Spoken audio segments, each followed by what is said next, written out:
you are already.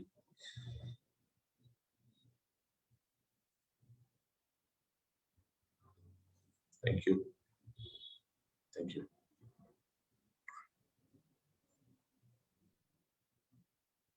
So we will wait for another 2 minutes and then we can begin the webinar.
Okay, good evening, everyone. I think now we can start our fourth webinar of the webinar series on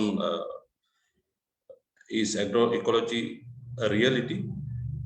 As you all aware that Sri Lanka banned importation of fertilizer and agrochemical in April as a media decision by the President Gotabaya Rajapaksa.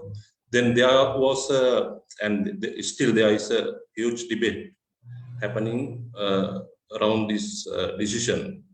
People are arguing that whether we can go into organic agriculture 100% or whether we should follow organic agriculture or else agroecology. So as Movement for Land and Agriculture Reform, we have been working thinking of alternative approaches for agriculture for last 3 decades or so. We have been working with farm organizations in Sri Lanka, farm networks, a lot of other organizations who are actually working and trying to implement different types of alternative strategies to find solution to social, economic, cultural, and issues that are prevailing, especially in the rural sector in Sri Lanka. And we have been working with a lot of international networks, organizations, movements, together with many individuals, researchers on ecological agriculture. So as an organization, Monlar have been discussing, talking and working with the farmers to promote ecological agriculture and make it to a national policy. So with accordingly, we are organizing this webinar series as taken it as important during this time with this immediate decision of the government. So we organize the webinar with the local farmers to provide their experience, to discuss their experience, and then later the second webinar we discuss with Dr. Peter Rosset and Mr. Vijay from India, who have been working in the sector for many decades, to share their experience on agroecology at a global level. Then we, in the third webinar, we invited local experts on agroecology to share their experience, how they have worked, and whether this is actually a reality to implement ecological agriculture or organic agriculture in Sri Lanka. Then this is the fourth webinar. So we are trying we have invited the people who are working in the agroecological movement in two continents, Africa and in South Asia. We would like to warmly welcome Chuki Nanjudha Swami from Karnataka, India, and David Oteno from Africa, Kenya. And we also invited Rilma from Cuba, but unfortunately, due to the technical issues, she was unable to participate in this webinar live, but she was kind enough to send us a video presentation. So we will begin with her video presentation. So the video will be, she will be speaking in Spanish, but there will be English subtitles. But our great interpreters, they will translate these subtitles into a single language, so the audience can listen to Tamil and singular translation through the facilities provided in the Zoom. So I will begin with the video. I will share the video. It's running up to 15 minutes. So let's begin with this video.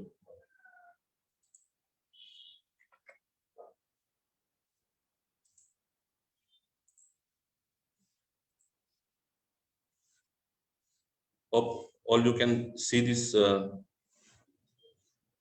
screen. Chuki, can you see this screen?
පුතේ කෑමක් ගත්ත එක තොනි අංජිත්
Sorry, I think there's a technical issue. Anybody can't hear the voice, so I am going to share it again.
Hello.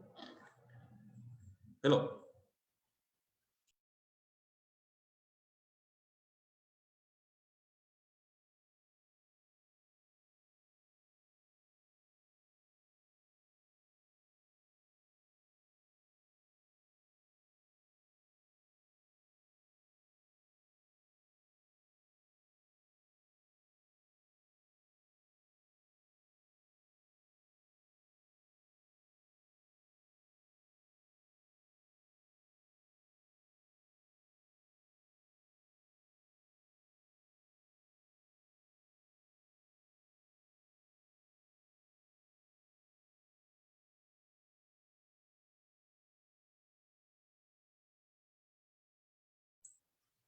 Sorry that it seems that the audio is not sharing due to a technical difficulty.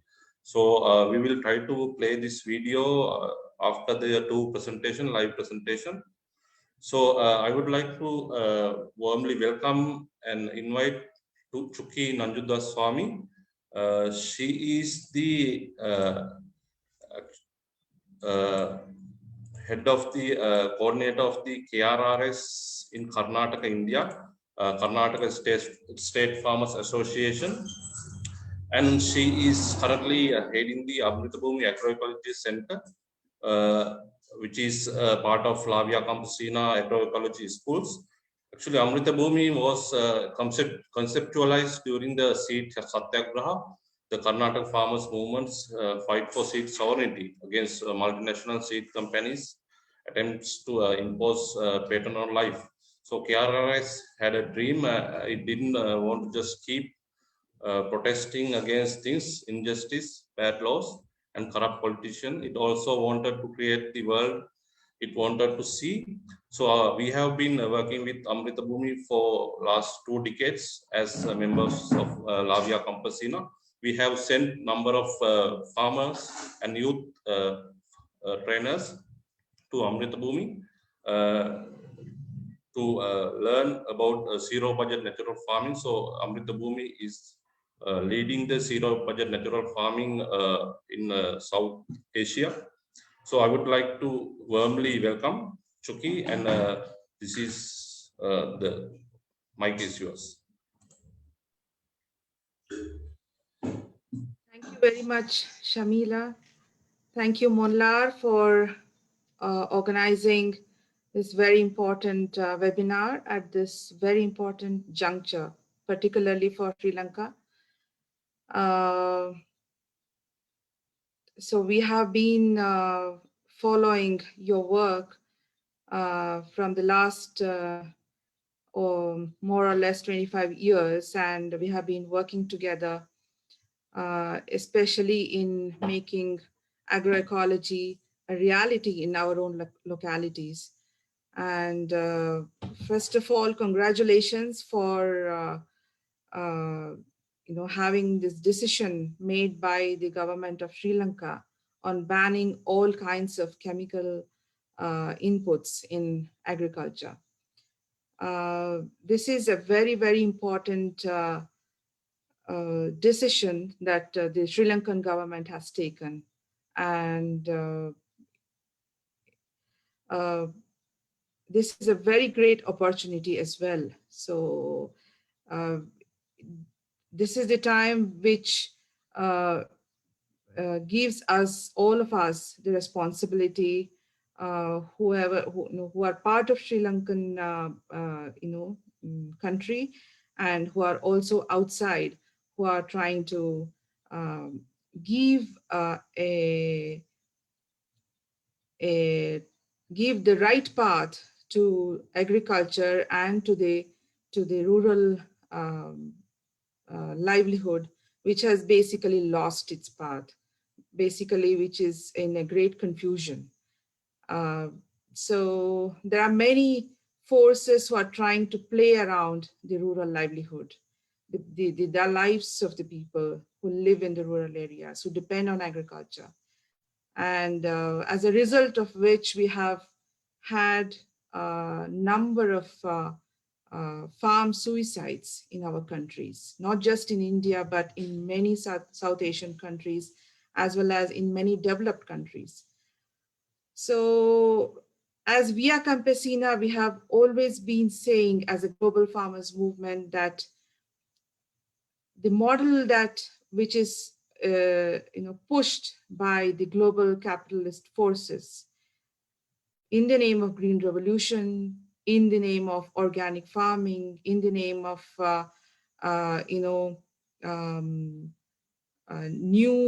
the second green revolution, or the new agriculture through genetically modified seeds or nanotechnology, etc. This is this is where Via Campesina was vocal and was visible wherever there were global platforms which spoke about modernizing agriculture. We were there. We were there to say that we are the people who have been feeding this world through protecting our own natural resources, our own biodiversity, and by taking care of our mother nature. You may call it in the name of natural farming or organic farming or permaculture, so many different names. But we are the small farmers who have been defending our, our land, our water, our seeds, our knowledge, which is, which is time tested, which is there as part of our life because of our ancestors who lived and who took care of this land and who produced food for the humanity. What we want is not just a model of food security where you just, you build a model based on imports and exports and free trades. But what we want is the model of food sovereignty. And agroecology, the kind of agroecology that Via Campesina has been pushing for, has been working on in so many different parts of the world, with the support of the governments or without the support of governments, as social movements. It is, I'm sorry, I'm just receiving calls. Yes. these are the innovations coming from the grassroots, innovations, uh, you know, coming from those families who live on the land, who live on agriculture, and who take care of the Mother Earth, and who are continuing to feed the world while feeding themselves. It is not that model of agriculture which just feeds the market, which just grows one crop and kills all the diversity on the earth, and just to make money and purchase everything else for their own consumption from the market. So what we are talking about is a model of a total sovereignty on our own food systems, and while taking care of social justice as well. It's not a model where one landlord holds thousands of acres or thousands of hectares, and while all the other people, they work on the land as laborers. Agroecology is what uh, where all the sections of the people are part of the system, including the consumers. And so this is the kind of model that we envisioned when we started our fight against the patents on seeds in the early 90s. It was the farmers movements of India, from Karnataka, from the, the the farmers organizations from North Indian states like Uttar Pradesh, Haryana, Punjab, and Maharashtra, who fought against the WTO in the 1990s. And when they were uh, negotiating the trade related intellectual property rights. And it was then uh, the movement that I belong to, which is called as Karnataka State Farmers Association, and the Bharatiya Kisan Union uh, from North India, and the Shetkari Sangatana from Maharashtra, the Tamil Nadu Vyavasaigal Sangam from Tamil Nadu, together with farmers organizations from other countries like Monlar from Sri Lanka, and the Krishak Samaj from Bangladesh, and All Nepal Peasants Federation from Nepal. From we try to build alliances, and we fought the WTO. So today we have our demand used to be take agriculture out of WTO, and agriculture should not be there as part of of the World Trade Organization, World Trade negotiations. And today we have been seeing that WTO has actually is on halt. Nothing much is happening inside WTO, and now this is the time we have to look at the struggle within our countries. And agroecology is, has confirmed that is the way, particularly in this time of pandemic. In most of the countries, we saw in a recent webinar, from Brazil, we heard stories how they were able to respond, to the pandemic through agroecology.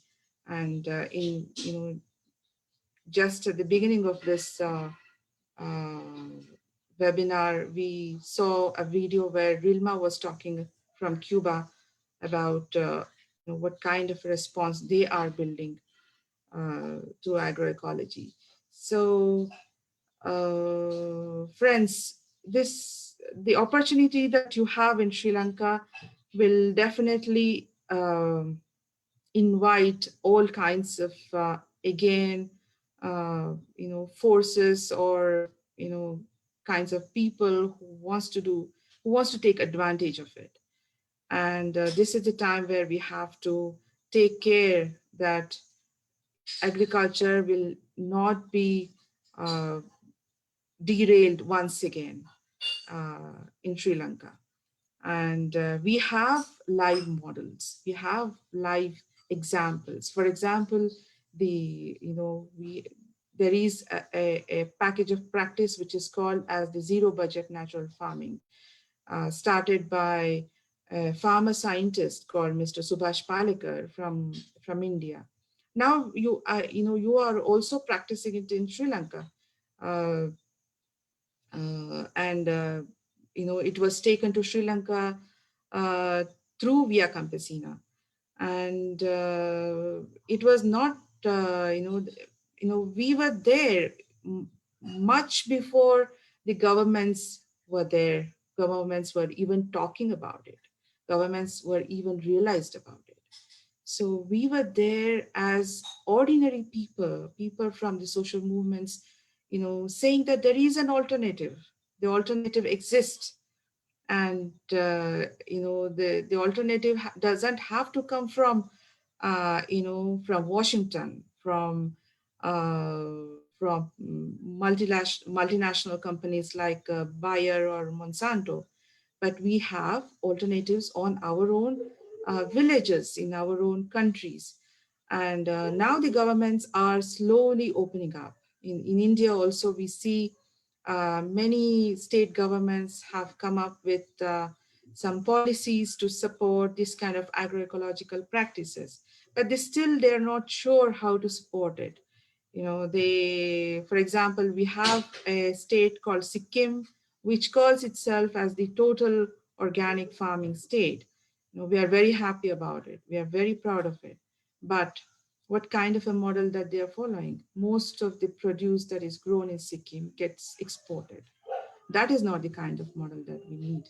We need a model where the local markets are supported. Whatever you produce locally has to be sold locally, has to be distributed locally. You have to, that is the difference. Organic farming or natural farming is not agroecology. It's agroecology is beyond just a technique, or agroecology is beyond just a package of practice. Agroecology is not only about how much carbon you have, you have synced into your soil, how many, how many earthworms are there in your soil, how to do composting or how to do microbial culture. This is not just it's agroecology is more than this. Agroecology is where you take care of your agriculture, how you take care of your agriculture workers, how you engage with your consumers, how to build alliances with your consumers. And these are the kind of things that we are part of. For example, these are the experiments that we are trying to do, and we are learning from it, and we are trying to build this kind of models at very local levels. And while struggling against the monstrous system which is still which has still occupied our lives, which is still very, very, very prevalent. But it doesn't mean that we have to stop working on the kind of models that we want to we want to build, the kind of models that we envision. So agroecology and food sovereignty and conservation of biodiversity, they all go hand in hand. They are not disconnected at all. So we need to tell our governments, inform our governments that, it's very important that they have these kind of people who have practiced agroecology, who have built models in their own, smaller areas, are part of framing this kind of policies. And it's very important to have people who believe in, you know, uh, the, the the kind of models that has to prevail in protecting the mother nature. So yeah, these are the experiences and some inputs that I can share with you all. And I don't know how much time I have. Uh, should I stop here? I You request can the you can take 10 more minutes. It's okay. 10 more minutes. Yes, Okay, if it's okay for so, you. okay, fine. So, concretely speaking, while we are struggling against the onslaught of corporates over agriculture, we are also on day-to-day basis engaging ourselves in building responses to it. So that's why we say that agroecology is not just a practice, but it's our constructive resistance. It's where we are trying to motivate farmers in converting themselves into chemical-free farming, into natural farming, and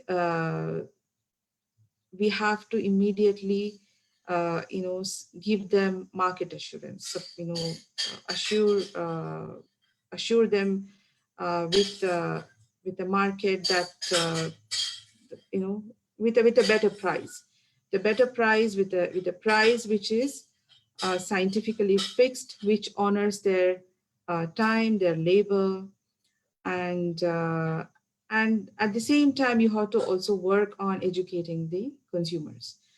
And apart from this, we have to also engage ourselves with the governments, locally as well as at the state and national levels. And you know and as soon as you say that there are alternative models exist, the first question they ask is, where are the models? We would like to see them. So it's very important that we build such models. The kind, for example, in Amruta Bhumi, we're experimenting with the collective farming. We are not just working on natural farming, but we are also working on how we can do farming, uh, with the help of each other, because we need a shift in our mindsets. We Agriculture, the green revolution has actually taught us that you just go on extracting from natural resources, from your land, from seeds, from water. So you just extract and extract and extract, and and dream of becoming a millionaire. But agroecology is all about a mutual connection. It's, as much as you expect from Mother Earth, you have to also give back to Mother Earth. You have to give back, and you have to nurture it. You have to take care of the Mother Earth. And so this is where you have to also shift in your mindset in how to calculate the income. Is not The income is not what you get at the end of your harvest when you sell your produce. Income is also what you save from purchasing your inputs, be it chemical or organic. So what we are talking about is a self-sustainable uh, a model of farming where you don't purchase anything. It's a zero input, but you become self-sustainable gradually as, when it comes to your inputs. It is all farm-based inputs. And you can try different experiments by building solidarity with, self-help groups in your villages, with the young people who have come back to your villages because of the COVID, because of the pandemic. Most of the young people have come back to our rural areas. So how do you build a a relationship, an alliance with a group of young people, and give them a hope through agroecology that they can actually survive, depending on their own land. And if they are landless, how can we share the resource that we have, the land that we have? So these are the models that we have to connect. It's not just enough to do, chemical-free farming and natural-free farming, and we call ourselves as agroecological farmers. So we have to connect not just our health, but our well-being, our, social, economic, and political uh, structures of agriculture. So I hope Sri Lanka will take the lead, because we uh, we are very much looking forward to see something very similar happening in our own country, in the state of Andhra Pradesh. And we can build, for example, we can actually play a role. We at Campesina actually can play a role in connecting this kind of experiments which are happening all over the world with Sri Lanka. We can think of connecting uh, mm, Mr. Vijay Kumar, who is actually the the the leader of this, very important work in Andhra Pradesh, and we have our friends in Cuba who are part of the government. We have our friends in Brazil. Uh, these are the people we can actually connect and try to uh, rebuild the Sri Lankan agriculture and rebuild the Sri Lankan rural areas, and rebuild the hope from the small island, which is there, uh, in the middle of the Indian Ocean, and transmits hope to the whole world. Let's do it, and we are all there with you. Uh, and we wish you all the best, and we are very happy to share, whatever small experiences that we are engaged with. Thank you so much. Thank you very much, Shuki, for that wonderful presentation. I think you really well explained how organic agriculture is different from the ecological agriculture. And ecological agriculture is not just a method of farming, it's a way of life.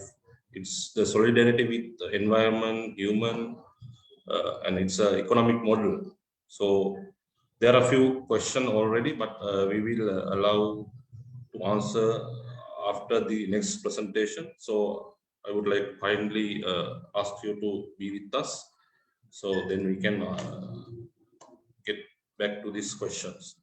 So now I would like to invite Comrade David Otieno. He is sorry. David is the National Secretary General and Policy Advisor of Kenyan Peasant Leagues, Kenya. Kenyan Peasant Leagues also a member of Lavia Campesina. David Otieno is an agroecologist and a smallholder farmer. He is also the national coordinator of the Kenya Debt Abolition Network, which is very important work. Otieno is a holder of Bachelor of Science degree in range management, dry land resource management and economics from the University of Nairobi, and also a trained social science researcher from University of Bagamoyo in Tanzania. So I would like to invite David for your presentation. David? Yes, thank you so much, Shamila, for actually giving me this time to make my presentation. Yes, I would first of all want to start by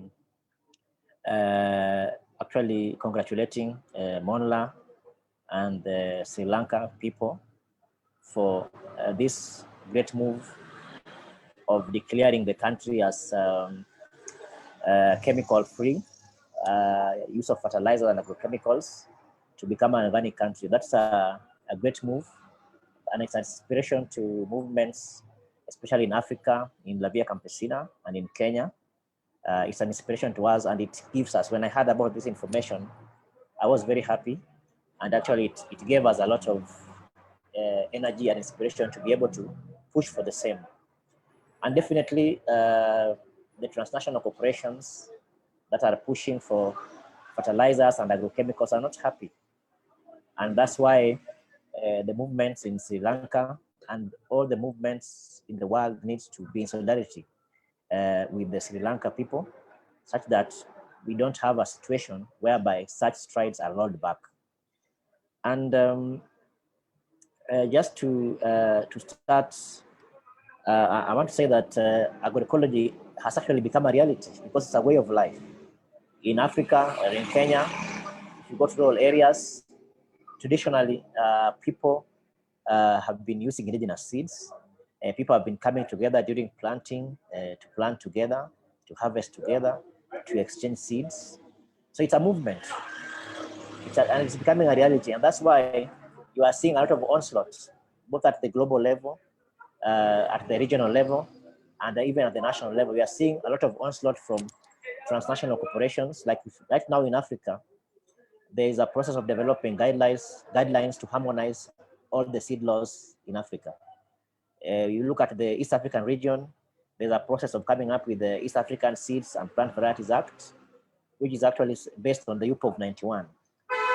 Also, the same is happening in the West Africa, the same is happening in the Southern African region. So all these onslaught are a manifestation that agroecology has become a movement.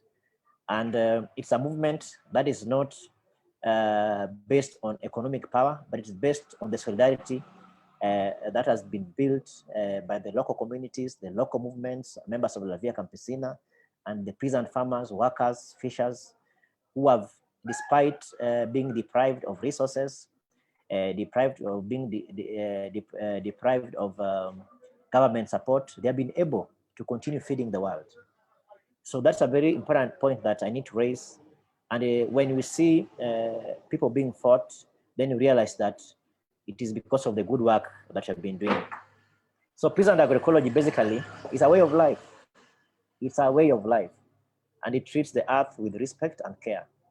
Because you find that the agribusiness, on the other hand, treats the earth as a resource to be exploited. So agroecology to us is a way of life that understands the relationships that humans have with their local ecologies. And this cannot be reduced into money value. So that's actually what differentiates us between us and the forces of agribusiness. So agroecology is also a culture. It's built upon cultural heritage that has been passed from generation to generation. It's based upon exchange of seeds, while the multinationals want to commodify seeds through agreements of agriculture, like has been mentioned by Chuki, WTO. It is built on the culture of exchanging seeds among various groups of farmers. It's built and based upon exchange of knowledge, the traditional knowledge, the indigenous knowledge of planting the seeds, of taking care of the seeds, of harvesting, of even cooking. Those are knowledge that is shared, between various groups. And that is actually the basis for agroecology. It's also based on planting a variety of crops, not monocropping, that is being pushed by the agribusiness model. It is based on ensuring that we diversify by planting different varieties of crops. It's also based on recycling of nutrients to keep the health and the vitality of the soil healthy and alive. So agroecology is the way where peasant farmers believe that you don't have, to commodify foods. That's why as a movement, we want food to be removed from trade. And that is actually a very important point under the agroecology movement. So it is us actually engage with this way of life by sharing our experiences with other peasants, creating new knowledge by growing different, doing farm-based research to be able to develop land races and based on the indigenous species of plants, And actually, that is all of it is what actually builds peasant agroecology. So it is the mantra that we must be able to say at this point is that food must be grown for people, not for profit. And that is a very important point that has actually kept agroecology alive. And it is a movement that needs to actually take a bigger momentum. And I'm happy that at the international level, we have got the UNDROP, or the Peasants' Right Declaration. That is actually one of the most important documents that has an instrument that has come out to be able to protect the peasants' way of life. So as an agroecology movement, just like what Sri Lanka has done, we need to use such instruments to ensure that we advocate for protection of the peasant way of life. We are having within our country, if you look at Kenya, for example, the Seeds and Plant Varieties Act actually criminalizes the peasant seed systems. It criminalizes the peasant way of life. It promotes agribusiness. Right now, the government of Kenya is talking about digital agriculture, where they're developing applications and they're targeting around 1.3 million farmers, 13 million farmers, where they want to develop this app, and they develop e-vouchers, whereby the farmers get, when the farmers get the e-vouchers, they go to agrovets to buy improved seeds and fertilizers. So such onslaughts needs to be countered by a strong agroecological movement. We are also having a process in Kenya, and I know it's happening almost in all the countries in Africa, where we are seeing development of frivolous laws or policies or regulations.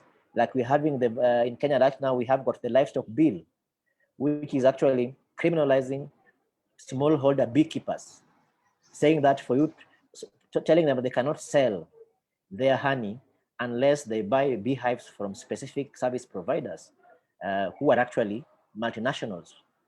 So, through KPL and partners in Kenya, we have been able to raise a lot of noise, and the bill has been shelved. But what we are saying is that consistency of such particular movements need to be stronger, and it needs to cut across all the regions.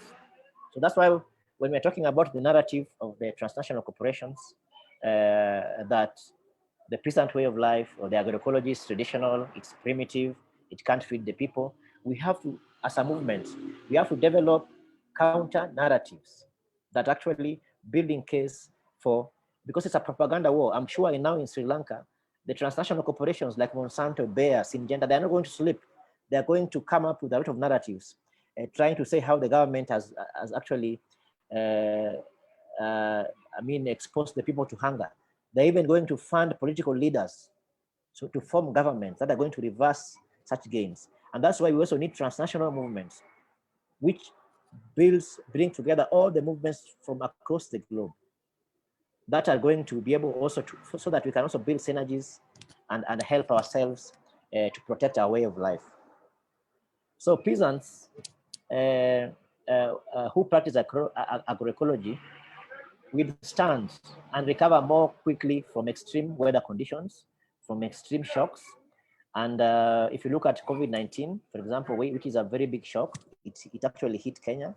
And most of, you find that majority of the seeds being used in Kenya, most farmers use seeds, improved seeds. And when there was a lockdown, you find that seeds could not reach on time because there was actually a lockdown related to movement. It is the farmer seed systems that were able to sustain, to be able to ensure that there's food. We saw an increase in prices of plants, of fruits like lemon, rosemary, you see, indigenous species of vegetables that are immune boosting.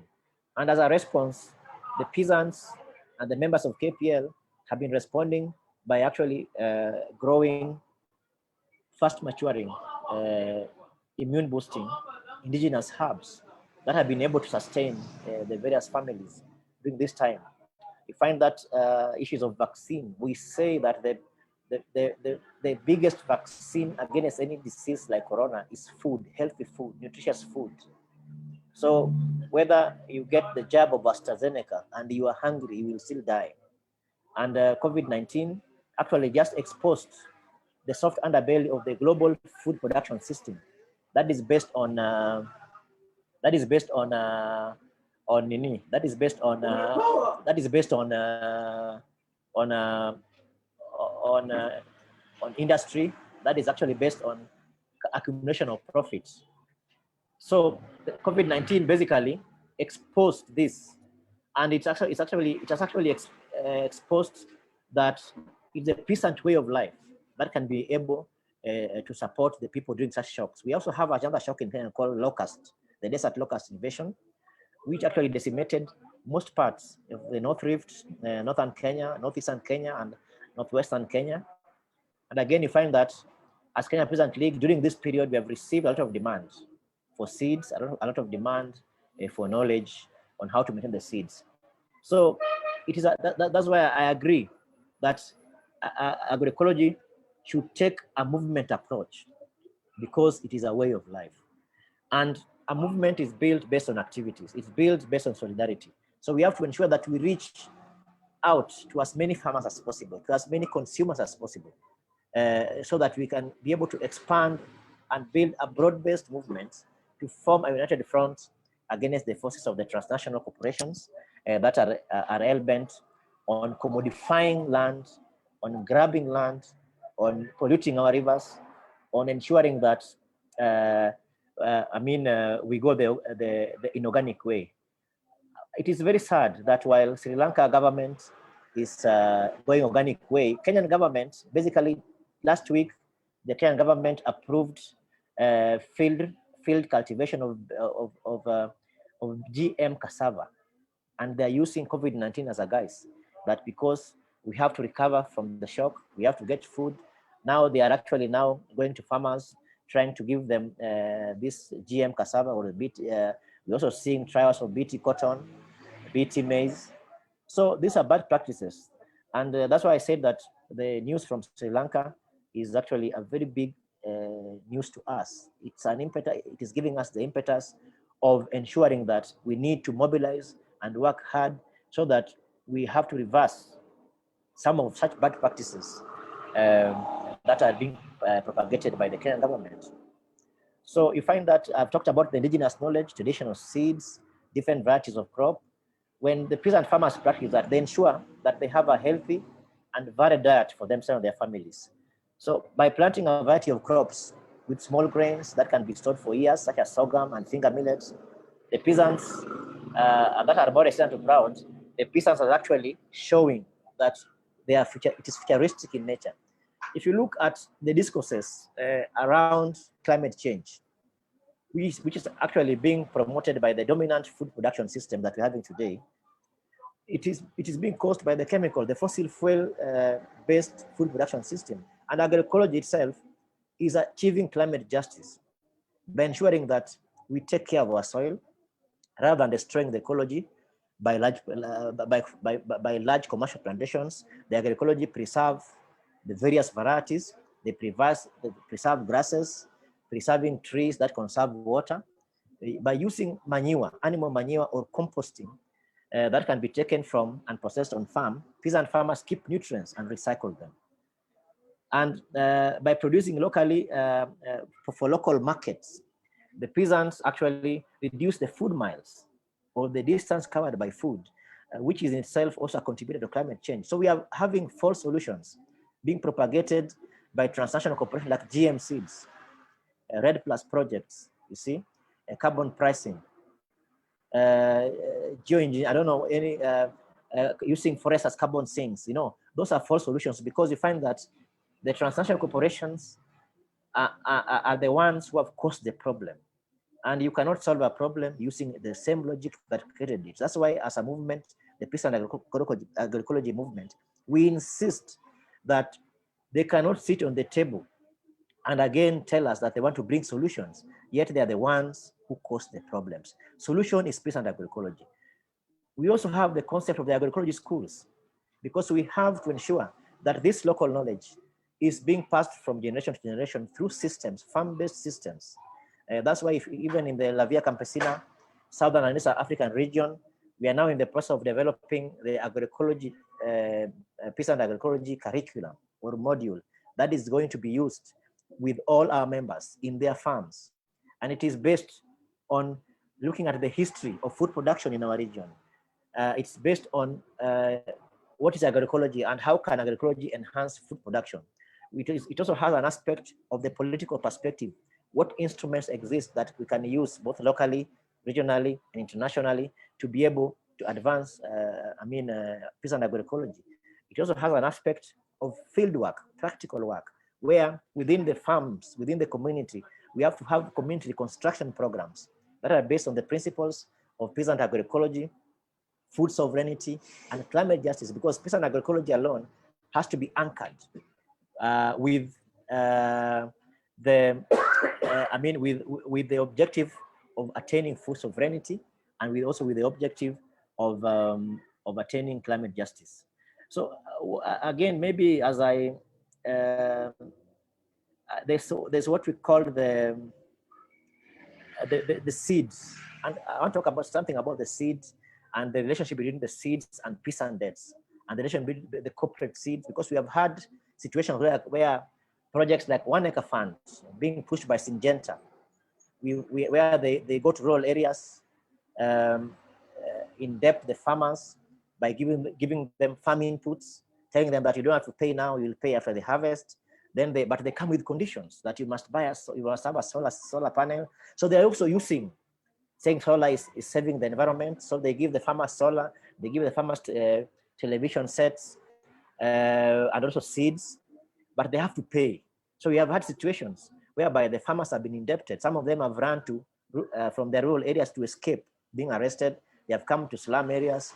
So you find that there's a very big link between the corporate seeds and debts. But with the peasant agroecology, as Chuki said, we don't have to buy anything. We have to have anything within ourselves. So when we're having farmers planting crops, keeping chicken, keeping livestock, so we can be able to build the life of our soil using the inputs that we have. And that is what we have to break. We have to break the yoke that is being placed on our farmers using the peasant agroecology model. And because you find that when you buy corporate seeds, you lose indigenous knowledge, you degrade the soil, you lower yield, you kill biodiversity because they promote monocropping. Right now you find that pesticides like paraquat that are banned in the UK and in Europe are being dumped into countries like Kenya because of weak regulations. We are having programs like economic partnership agreements between the European Union and the East African community that actually targeted 200,000 farmers who are made to plant French beans to be exported to the European markets. They were given pesticides and chemical fertilizers that are banned in Europe. What happened when they harvested? Their producers could not get into Europe because the inputs they used are actually banned in Europe.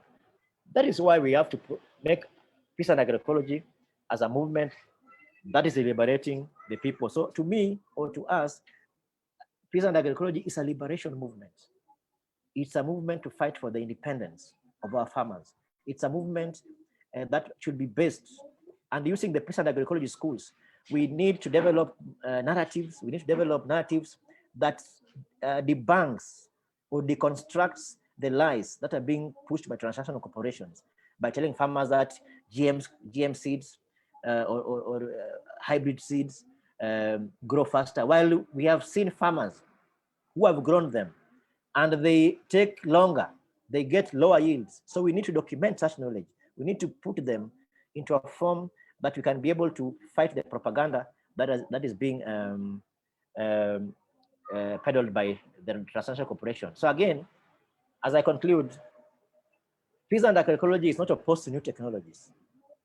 That's a narrative that has been being pushed by the transnational corporation that peasant agroecology is primitive. We are not opposed to new technologies. In fact, agroecological approach is based in science, and it provides a unique platform for the development and integration of technologies that are beneficial. So we are not opposed to new technologies because agroecology itself is science, is based in science. What we are opposed with is any kind of technology that is used by corporate elites to gain control of the food systems. That one must be made very clear. We are against those technologies which encroaches on or erodes the rights of food producers and consumers, all in the name of expanding their profits. If instead this technology should contribute to food sovereignty of the peasants over their production and their territories. So we are not opposed to technology. What we are opposed are technologies that are actually dispossessing farmers from their rights to seeds. This must be made very clear. Peasant agroecology is not against money. We're not against economy. Our farmers need to develop themselves. What we're against is that model of production that is blind to the impacts on the environment. We are actually against that economy that is being controlled by people who are not producing food. We want the peasant to control their market systems. That's why we're talking about alternative food production systems based on alternative economy, based on alternative market that links the consumers directly to the food producers. So we need to debunk such knowledge, such propaganda that is being pushed by the transnational corporations, that we are against development, that we are against science and technology, that we are against the welfare of the farmers. That is all lies. That is all bullshit that we should not be able to accept at all. And it is the peasant agroecology movement that is going to develop counter narratives that are building or that are encouraging more people to join this food production system. So peasant agroecology and the knowledge it is built upon is a system of close collaboration with the community and intense connection to the land, to the local ecology. It is already producing results in the fight against climate change, as I've said. However, this progress is being obstructed at every step by the current system, which demands profit from the production of land. So the people of Sri Lanka, you need to stand firm, and all the peasants in the world need to stand firm with the movements in Sri Lanka to ensure that the progress that has been made is not obstructed by the current system, which demands profit at the expense of livelihoods of the peasant farmers. Thank you very much. Viva LVC, viva, viva KPL, viva.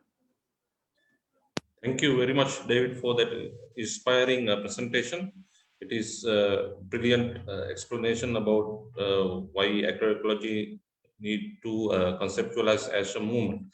So before we play the video from Cuba, we would like to go to the questions that we have received so far.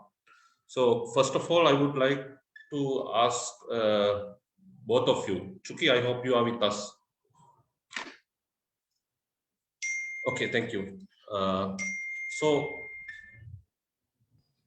As a movement, we have seen that India, in recent months, the farmers were fighting against different policies that brought up by the government. And I think KRRS was very much involved in this struggle of the farmers in India. So as a social movement or farmers movement, how much we are successful winning our fights? What is your experience in India? Well, if you want to measure the success, I would say that it is a gradual process. It is the battle that we are fighting is not a very easy battle that we can fight overnight. We can win overnight. It is a battle that we have to fight all of our lives. And this battle, what we are fighting, is for not just our generation, but our next generation. Let us remember this. And having said this, we have been able to stop many, devastating negotiations inside the WTO. We have been able to, stop lots of, genetically modified seeds which were in pipeline to enter Indian agriculture. As of now, the only genetically modified seed that we have which is commercially grown in the Indian agriculture is the BT cotton. They were trying to introduce BT brinjal and they are in a hurry to introduce GM mustard in India. And this is, because of the social movements, because of the farmers' movements, like KRRS and Bharati Kisan Union and many others that we are in alliance with. It is because of the farmers' movements that we have been able to stop such, efforts in, entering Indian agriculture. And this is also part of the agroecology movement. Agroecology movement is not just to talk about how to do farming without chemicals, but it is also it's also on our own shoulder to stop the toxic agrochemicals that that are entering Indian agriculture and that are being used in Indian agriculture. As far as agroecology is concerned, KRRS has always been in the forefront in defending the local seats, the rights of the peasants on local seats. And KRRS has always been in the forefront in the debates against corporatization of corporate takeover of genes and the knowledge, etc. So we have also been in the forefront of when we started the whole movement of zero budget natural farming. It was in Karnataka. In all over India, it was Karnataka and KRRS which took the lead, which took the initiative in organizing mass trainings for farmers, since 2005.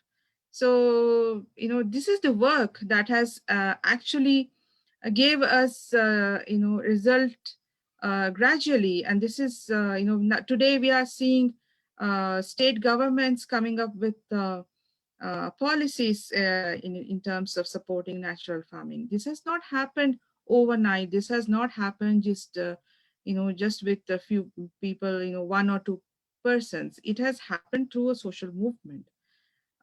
So yeah, these are the successes that we see ourselves. Thank you, Chuki. And my next question is going to David. David, actually, as a social movement, so the farmers' movement, what is the role that we have to play to change the current situations, and what can be achieved? What are the things that we want to achieve as playing as social movements? Yes, thank you so much, Shamila, for the question. Yeah, the first step is actually we have to organize from below, because without numbers, you find that if you go to markets, you find that organic. If you go to Kangemi market in Nairobi, for example, you'll find that organic foods are expensive. Why? Because very few people are producing organic foods. We need to be able to expand our reach by mobilizing more farmers. To be able to practice agroecology, to be able to understand the concept of agroecology. Secondly, we need to disabuse the notion that agroecology is a primitive way of food production. And we need to theorize, we need to do farm-based research, evidence-based research that can be able to convince even the food producers and the food consumers that agroecology actually achieves both climate justice and agroecology achieves food sovereignty. We need to use our schools. And in fact, that's a very good concept. What we call it within the LV circle, the formation system. We need to form new communities. We need to ensure that we form them based on evidence and knowledge that have been generated from our communities, because in the process of developing our curriculum for the agroecology, we did a documentation visiting farmers, and we realized that there's a lot of information that the farmers have that is not documented. And you find that there's what is called data mining. that is being done by transnational corporations in the name of research, going to farmers everywhere, collecting information and storing that information. We also need to store our information as farmers. We also need to document it. We need to use that information within our spaces to ensure that we also need to ensure that this is a struggle. It is a war, because when somebody wants to control your seeds, that is a colonization. So we need to make it very clear to our people that this is a struggle, and that's why somebody was asking here uh, why we feel that liberationist agenda is important. It is very important in the movement, because the person who wants to control your seeds, your food systems, your natural resources, what will the person leave you with? Nothing. So it's a struggle, and it's a struggle being fought.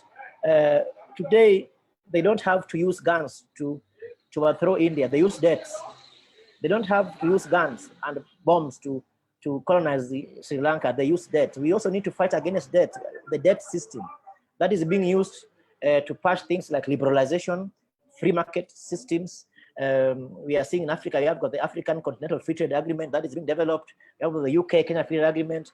So without the people understanding, and that's why we need even the militants within the movement, the youth, in the youth formation, we need to use ways like mysticas and meditations so that the people understand the anatomy of this struggle. Otherwise, when the people don't understand the anatomy of the struggle, then they will take it as just a normal thing. So we believe that the schools are very important spaces to bring information. We need to conduct farm-based research to build, in fact, participatory action research led by farmers and done by farmers to be able to bring about recommendations that are going to be implemented collectively within the communities, to reconstruct them and to ensure that the system that we are having work for the communities. Thank you.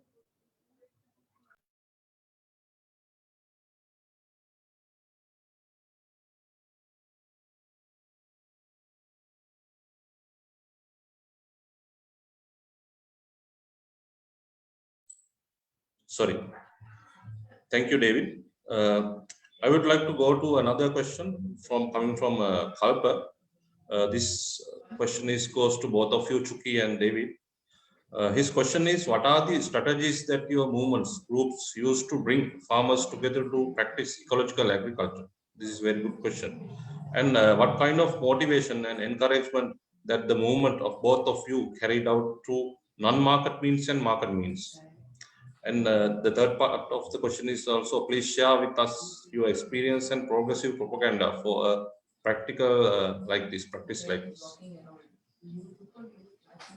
Who would like to go first? Chuki? Yes, do you hear me? Yes. Okay. So what are the strategies that our movements use to bring farmers together to practice ecological agriculture? First of all, we need a critical mass for any kind of change. So we have to create farmers who can motivate the others. So, there are farmers who have been practicing agroecological methods, and they become like the lighthouses for for propagating agroecological practices in the area or in the state.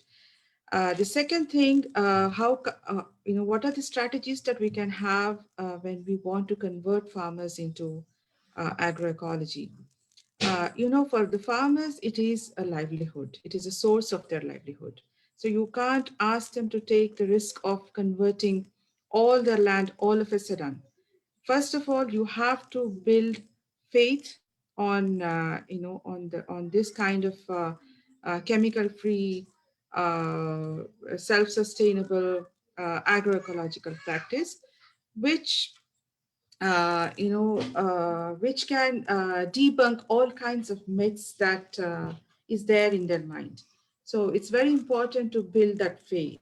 So in order to build that faith, what we are doing here in Karnataka is that we ask the farmers not to go all of a sudden in all their land to agroecology, but to do phase by phase, to convert from small pieces to larger pieces. So whenever when they see themselves the result, so it's very easy for them to convert. They actually become innovators. They start doing their own innovations. They start doing their own strategies in convincing the others. So this is what is happening. What is the other question? What kind of motivations and encouragement that the movement of both of you? The other, very key factor that we understood is that, farmers have been part of natural farming movement. They have been practicing natural farming. Some are there in the media, some are visible, some are not visible.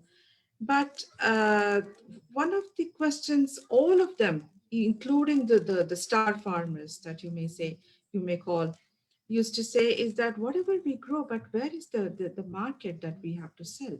We grow, we take care of our crops, we don't use any chemicals, but at the end, if we have to, sell it in the mainstream market, which is controlled by the middlemen, and it gets just sold with all the other produce which are chemically grown. What is the sense in doing this? So we have to clearly create another market, a market. The only alternative market which exists for the agroecological or natural farmers is the organic market. An organic market, as everywhere, it is a market which exploits both consumers and as well as producers. So it's another it's another exploitative system in the name of organic. And this is where we said that we have to work on building a market which is local, which is based on solidarity between producers and consumers, which ensures a fair price for the farmers as well as a fair price for the consumer, where producers and consumers come together and they try to build a system. So where consumers are not just consumers, but they are actually part of the food system. These are the experiments that we are doing. And when you actually give our farmers a better price than the government market price or the minimum support price, farmers will naturally go for this. At the end of the day, what farmer requires is market assurance, and this is what we have to do. It's a reverse approach. Farmer will not listen to you and will convert himself or herself to ecological farming because it's good for the nature, or it's good for the earth, or it's healthy. It's he wants to or she wants to give a healthy food for the consumers. Apart from all these ethical responsibilities, I think there are practical questions that we have to address, which is the market. And this is the market, that we have to build also to, to fight against the whole, the global market system, right? So this is also one of the strategies that we use as motivations or encouragement. Yeah, this is our experience, and yes, progressive propaganda for a practice like this. Okay, as part of the propaganda, we don't also have to, of course, we are in the time of social media. We can use social media, but the best communication, best social media, the real social media, even today, is the mouth. Which is used by the consumers as well as the farmers. And when they talk about, the tomatoes, which comes from, ex-farmer and which is really good, that is the real propaganda. And, so this is how we are working here. Thank you so much. Thank you, Chuki. David, would you like to put some light on what Chuki said? Just, I think Chuki has actually mentioned also, but I just want to add that the first step is like when we were forming KPL, the first step was we had to do a baseline survey. We had to look at the communities, which farmers are still keeping the seeds. because you find that there are farmers who might not be members of La Via Campesina or members of Kenya Peasant League, but they're still practicing agroecology. So the first step was to build that database of creating a critical mass of people who can form a base for movement building. And this was very critical in terms of doing this baseline data case study or data collection. We were able to get the type of seeds that are available with the farmers, how they keep or store the seeds, the various varieties of the seeds. So based on that, that's when we went to the second phase of now movement formation, whereby it was a series of meetings in form of a school where there are discussions about what's the problems facing them. And we had to do a mapping. Who are your allies, for example, and who are the people who are not your allies? And definitely you find that through that process, the movement is able to grow by actually working with the allies and developing strategies of actually dealing with the people who are opposing us. And in terms of motivations and encouragements to be carried, first of all, you find that during this baseline survey, some farmers were telling, I don't have market for my produce. I don't have, sometimes, I don't know where I can be able to get the organic seeds or the engineered seeds I want. So the people actually highlighting some of the problems. And through that, we are able to create link, and that's why we even now came up with bringing consumers in the urban areas. So through that linkage, the farmer is able to link to the consumer through the food cooperatives, where the farmers, the consumers contribute onto, and the funds that are available can be used by the food producers to be able to maybe, if they want to employ a farm hand, to be able to help them weed, so they can be able to get that particular resources there. We also seen issues of barter trade, which is being considered as primitive in the current economic system, which is also being practiced by the members. You find that a member might be having grains and they need beans or they need vegetables. So through the cluster systems that we have been able to come up with this alternative food production system, or alternative markets or alternative trade, where the producers and the consumers are able to be linked together. In terms of propaganda, it is the transnational corporations that use propaganda. What we need to counter them is with the truth, by using proper documentation, packaging this information. Because if you look at the billboards by Monsanto, they are very beautiful, and they entice the farmers. You find that they put a very old woman with torn clothes.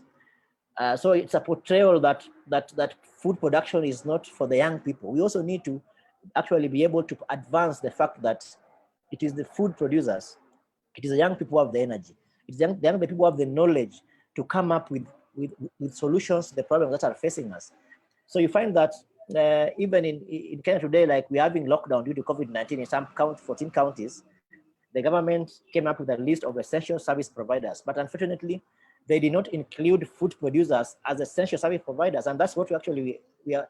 It's a way of portraying food producers as useless people, yet the food producers, yet food traders, the supermarkets which are trading on food produced by farmers are actually listed as essential service providers. So that's also a form of propaganda that we need to counter. So we need to counter them by documenting good practices, the benefits of agroecology, and deconstructing the lies and the false solutions that are being propagated by the transnational corporations. Yeah.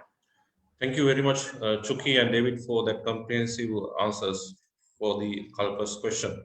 There is another question coming from Chintaka. He's asking whether we should depend only on farmers to convert the agricultural system, and whether they are able to do it. Chuki? Maybe I can go? Yeah, sure. Yeah. Of course, farmers play a very important role, but we also need to bring, because the whole issue of food sovereignty, it's bring together, the food sovereignty movement brings together both food producers and consumers. And the farmers are actually very critical. And not only farmers, when I talk about farmers, not only crop farmers, but even livestock keepers, the pastoralists, the fisher folk, communities. So everybody who's producing food, the smallholder food producers are very critical. But again, we also have consumers on the other hand. We also have, let me say, the academic, the higher learning institutions. Some of them have been captured by the forces of capital. So they find that they publish false research that is demeaning the work that is being done by farmers. So we need several stakeholders, from food producers, food consumers, research institutions, higher learning institutions. We even need to target schools, such that we can be able to counter the narrative that is being fed on our students in schools, that is only conventional or chemical food production which is beneficial. So it is not only farmers. That's why Comrade Chuki to say that agroecology is not just about keeping seeds, it's about building broad-based solidarity. We also need to produce research that is backing our way of these institutions, so that they can be able, because they are being funded by taxpayers. We need to have aspects of advocacy. We need to bring advocates, activists. We also need to bring the civil society, so that we build a broad-based movement, so that when the farmer is at the center as the backbone, then we have all these other institutions and other stakeholders supporting what the farmers are doing. Thank you, David. Thank you very much for your Yes, answer. Yeah, Chuki, please. Yeah, may I come in? I totally agree with what David said just now. It's, you know, though the farmers are critical in this, but we have to also work on shifting the mind and building the counter narrative and building the truth. That's, you know, that's something that I would like to stress upon also, along with David. Because agroecology is based on truth. It's not based on you know, propaganda, which is based on nothing. So we have to make alliances, not just with the consumers, also with friendly scientists. You know, there aren't many, because science itself has taken a wrong route. So, but there are still some who wants to work on building the truth, and we have to work with such scientists and some social scientists who can also give an approach of social justice to agroecology.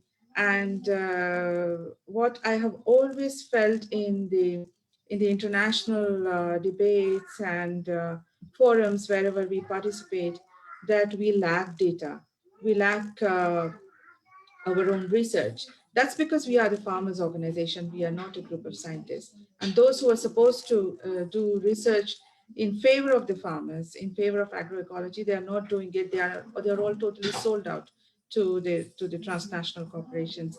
So it's very important to build our own solidarity group of scientists who can do research for us and build data for us. So this kind of alliances has to happen at all levels, not just at international level, but in our own country levels and our own regional levels. And what we can learn, for example, from Andhra Pradesh, you know, that, you know, most of you all also must have heard from Mr. Vijay Kumar, that how he's working with the young minds who have, you know, who pass out from the agricultural universities, how they have been asked to basically practice, you know, natural farming and come up with innovations, how their academic, whatever they have learned in favor of agroecology can be clubbed and in, you know, with the existing practice and enhance the production, etc. So this kind of, you know, alliances that we have to build, you know, in strengthening this movement for agroecology. Thank you. Thank you, Chuki. Thank you for that. And there are a few technical questions actually, but I thought of taking one of them because it's a really burning question that is discussing at the table in Sri Lanka right now, because due to this sudden ban of agrochemicals. Shalani is asking how long it does take to convert a land that has been cultivated with chemicals for many years to organico agriculture land.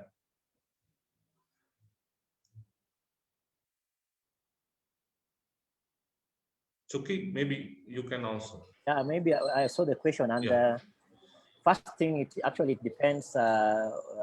We cannot talk about a standard time, but it depends with the amount of quantities of chemical pesticides or fertilizers that have been used by this particular farmer.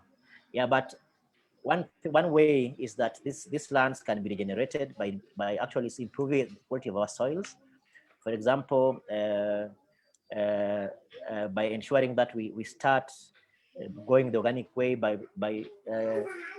maybe planting those particular plants that can be able to get rid of this poisonous substance that have been polluting the soil. We also need to start, like the planting those crops like nitrogen fixers, for example. Also trying to ensure that we do not clear the vegetation off the land. We could also try to improve the condition of these soils by using compost manure, doing a lot of composting and developing, the farm inputs that have been produced by the farms. So I can't say there's a standard answer, but it depends with how long this particular farm has been using the chemicals. But yes, they can be regenerated. After some time, they can be regenerated and they can regain their health back. Yeah. Please, Chuki, please add some. Yes, the land definitely can be regenerated, and we have seen this in many farms.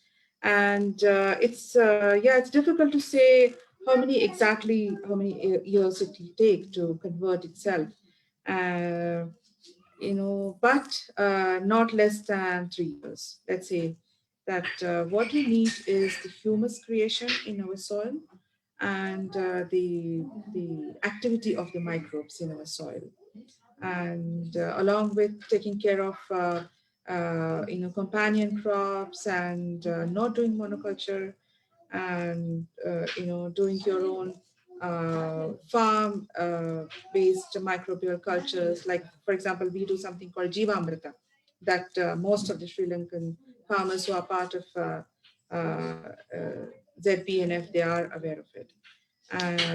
But what we have to take care is that we have to keep the soil covered. We have to do mulch. We have to, we should not be opening the soil, for the sunlight. So if you do all these things, it is definitely possible to revive our land, revive the soil.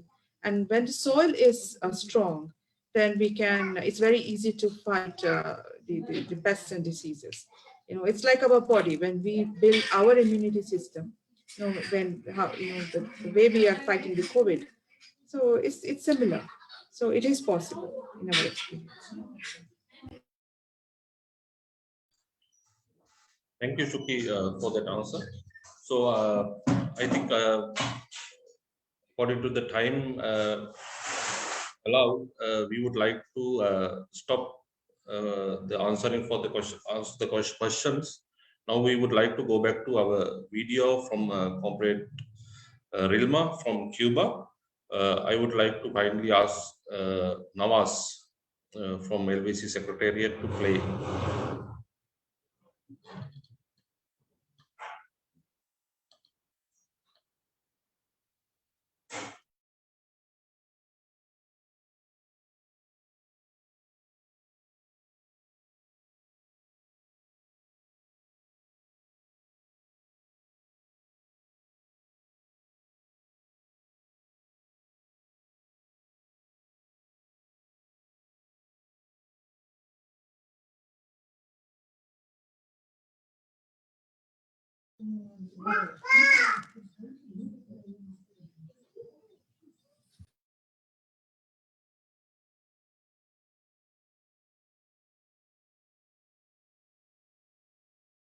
Las leyes revolucionarias.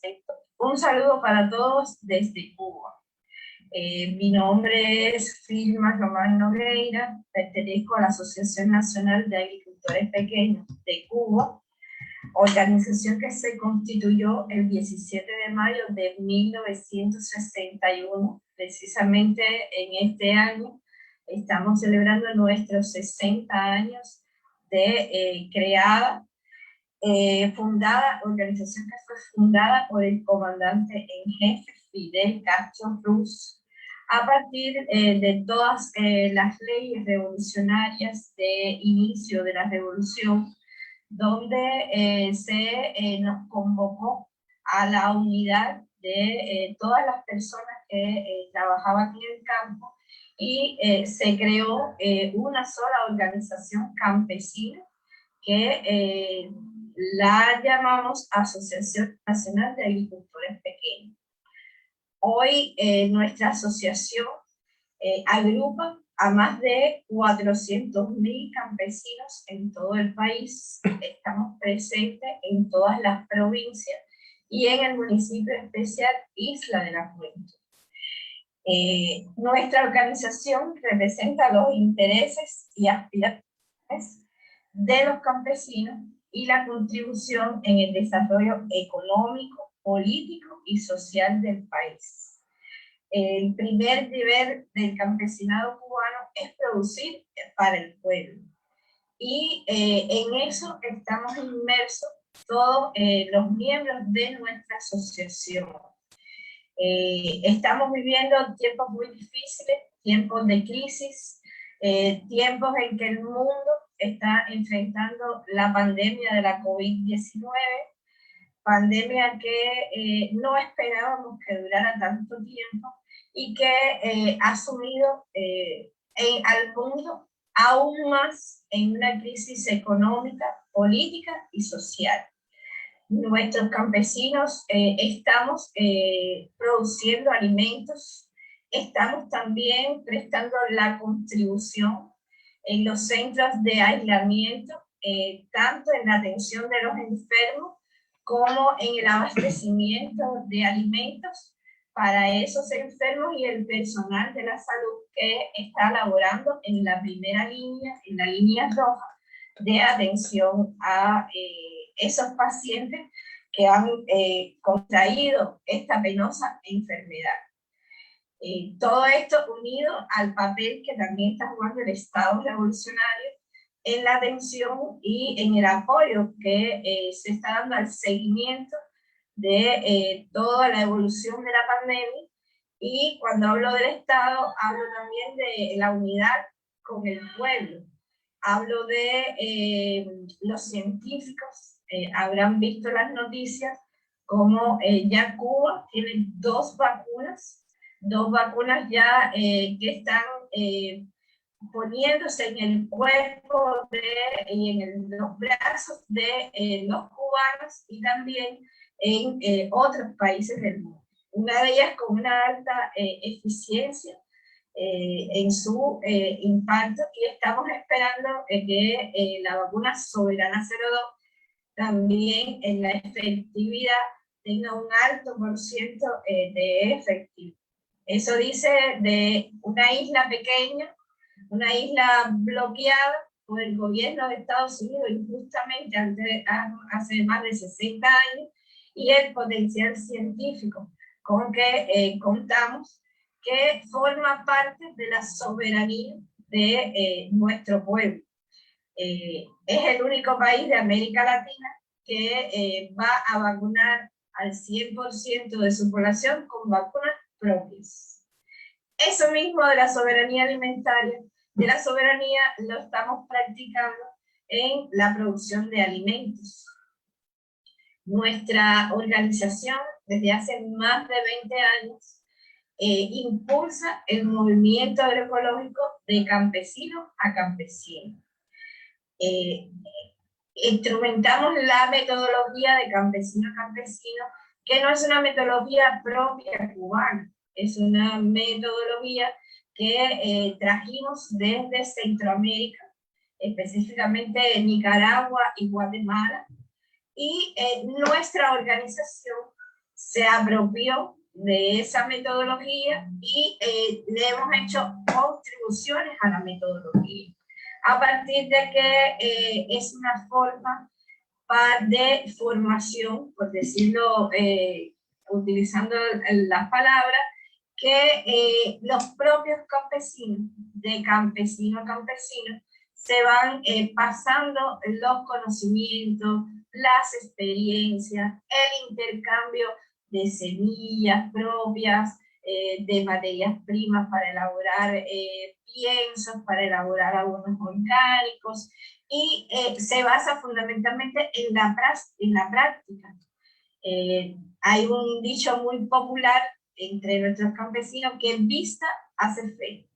Y lo que un campesino comprueba que es efectivo, que le ha dado resultado a otro campesino, que ha incrementado su producción, que ha incrementado sus rendimientos, entonces es algo seguro de que vamos a masificarlo, vamos a generalizarlo, vamos a extenderlo. Y no quiere decir que no se vincule con la ciencia, con los ingenieros, con los doctores en ciencias agrícolas, pero sí, fundamentalmente, se basa en esa educación popular, en esa educación horizontal, donde que de campesino a campesino se trasladan los conocimientos. Y contamos para ello, bueno, con el apoyo de el personal que trabaja como tal, los científicos, los profesores universitarios, otro personal con calificación técnica que fundamentalmente actúan como facilitadores del proceso. En eso se basa nuestra metodología de campesino a campesino. Yo decía que le hemos hecho aportes, porque uno de los aportes ha sido lo que es el diagnóstico rápido participativo, donde muy rápidamente en un grupo de campesinos, a través de una encuesta, se puede conocer en una determinada cooperativa, en una zona, cuáles las prácticas que más se utilizan y también cuáles son aquellas prácticas agroecológicas que están menos masificadas en esa zona, en ese lugar, y le da la idea a los facilitadores, a los conductores del proceso, en qué momento se está y cuáles son los pasos a seguir para incrementar el uso de prácticas agroecológicas. Cuba decía que es un país, está bloqueado por el gobierno de Estados Unidos. Eso trae consigo que tengamos muy pocos recursos para producir. La agricultura cubana es una agricultura de riesgo, es una agricultura que depende mucho del medio ambiente, con épocas de mucha lluvia y con épocas de mucha sequía. Por tanto, nuestros rendimientos a veces no son los deseados, porque nos faltan recursos como fertilizantes, plaguicidas para el control de determinadas plagas.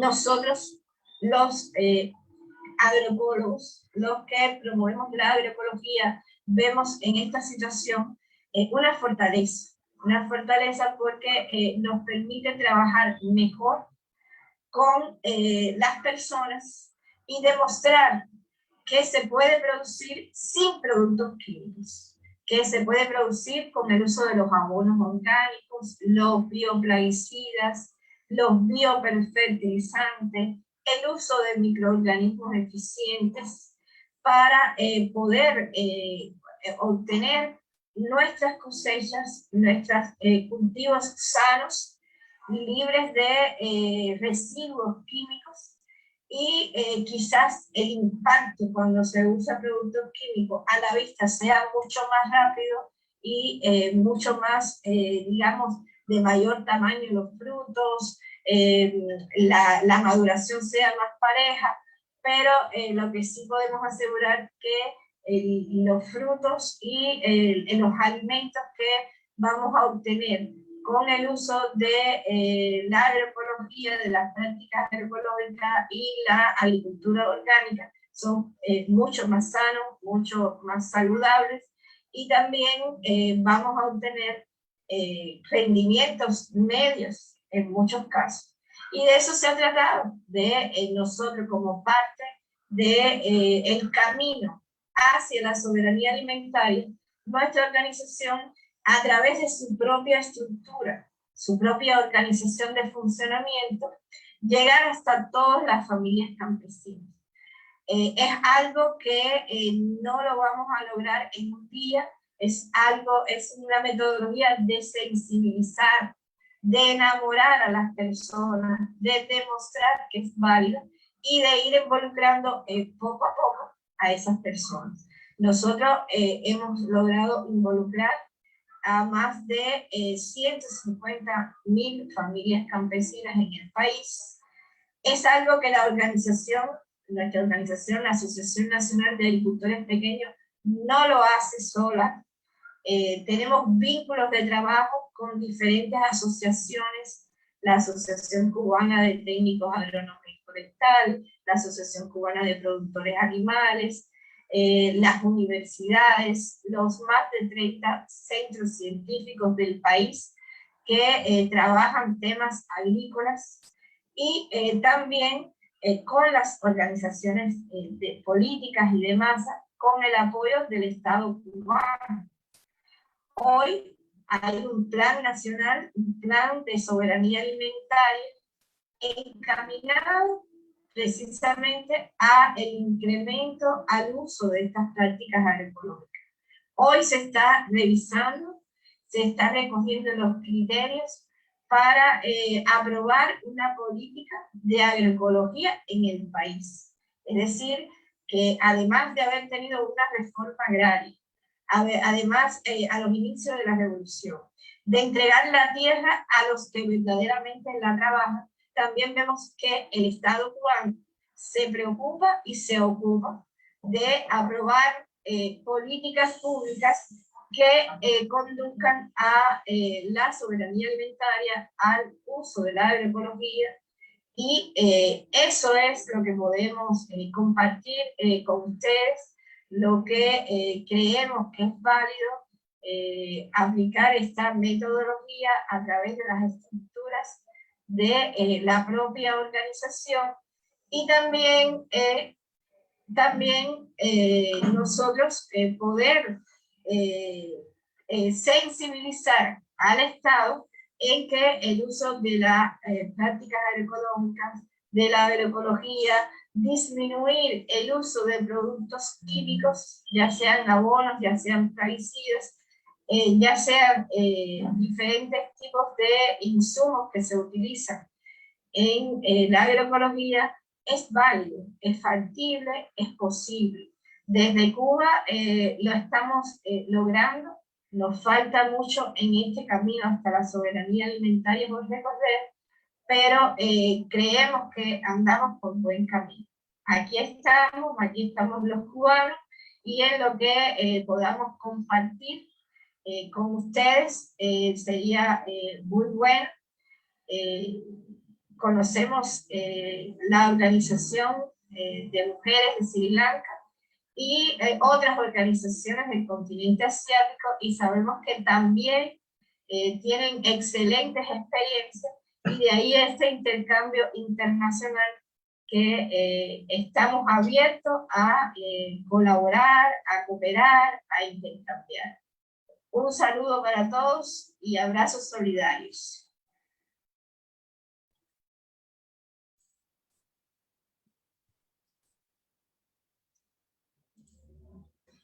Thank you, Nawaz, for supporting us to play that video. It was a really inspirational message from Comrade Rilma from Cuba to share their experience. That is a very unique experience around agroecology from Cuba. So before we ending today's webinar, I would like to thank all the presenters, Comrade Rilma from Cuba, Comrade Chuki from India, Amrita Bhumi, Comrade David from Kenya, for accepting our invitation and participating in this webinar series on behalf of Monlar. And with this webinar, we would like to end the first webinar series of is agroecology a reality? But we had, as I said earlier in the beginning, we had 4 webinars on this same theme. But now we are planning another webinar series after this to bring farmers' experience from all over the continents in the world to their experience to Sri Lankan farmers. And also perhaps we would like to organize some live training sessions from Amrita Bhumi and maybe from Indonesia, Cuba, Argentina. So we hope you will all join in all those webinars that we are planning to hold in the future. So we will inform you about that. And we also want to thank on behalf of Monlar, Anna from Argentina, who actually supported us in subtitling the video of Vilma. And we would like to thank Comrade Nawaz Sigare from Lavia Campesina, South Asia Secretariat. He was behind with us for the 4 webinar series. He had supported us to coordinate the presenters throughout the webinar series.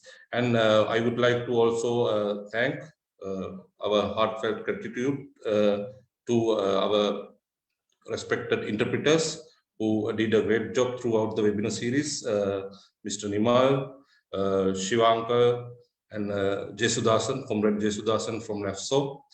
Without their support, we won't be able to have this and share this international experience to local participants. So we would like to thank them.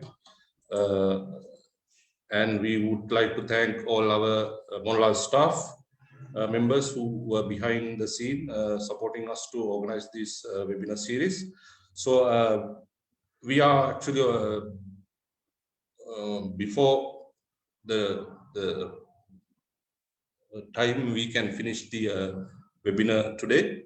So I would like to thank you all again, and for the participants for joining with us. We hope that you learn something, you get something into your mind and on agroecology, and we hope to bring you more experiences from the farmers around the agroecological movements that Monlar is part of, and from other networks. So thank you very much all.